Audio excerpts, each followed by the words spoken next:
How do I stop myself from burning out?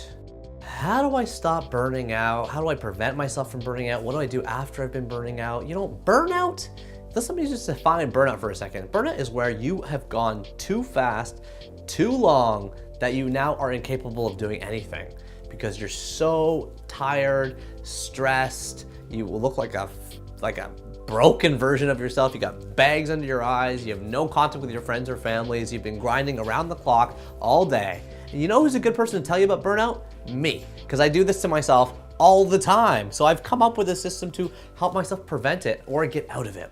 How? It's a simple 2x2 matrix. It's called the thinking and doing matrix, okay? If you are in a period of high thinking and high doing, I call that the burn.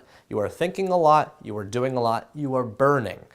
The burn is so seductive because it's so productive. You love being there because you get a ton done. It feels great. So what is the antidote? What is the opposite? What is the solution? It's to go into the low thinking and low doing bottom left quadrant of the 2x2.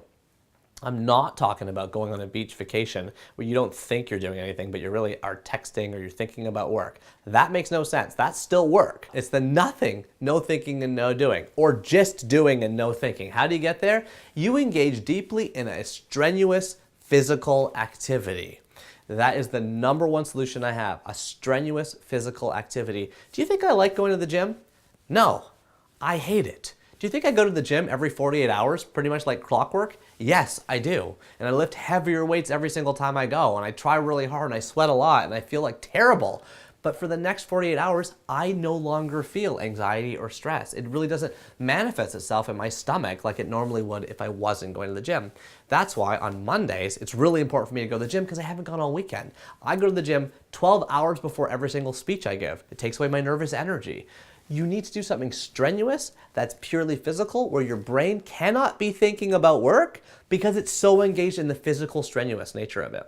So going for a jog doesn't count because what are you doing when you're going for a jog? You're thinking about work. You're thinking about the things that you're thinking about. I'm talking about straining yourself, going rock climbing. And if you want an easier way to do this, one of the only unwind ways I found that works is actually massage therapy.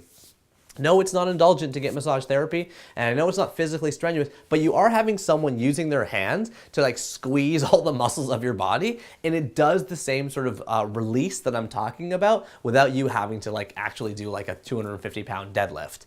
Strenuous physical activity or getting a deep tissue muscle massage are two ways I have found that alleviate burnout and will help you get back on track. Self-care is at the root of every single thing we're talking about here. Start with that first and everything else will follow. But what about you? What do you do for burnout? If you're watching this video, it's because you are in danger of burning out or you have burnt out before. What are some of the tips and tricks you use? I'd love to hear them. I'd love to read them. I'd love to respond to some of them. Drop them in the comments below. Tell me what you do to alleviate burnout and let's figure this out together. It's not an easy problem. It's giant, amorphous, and ambiguous. But by having these conversations, we can all be a little better than before.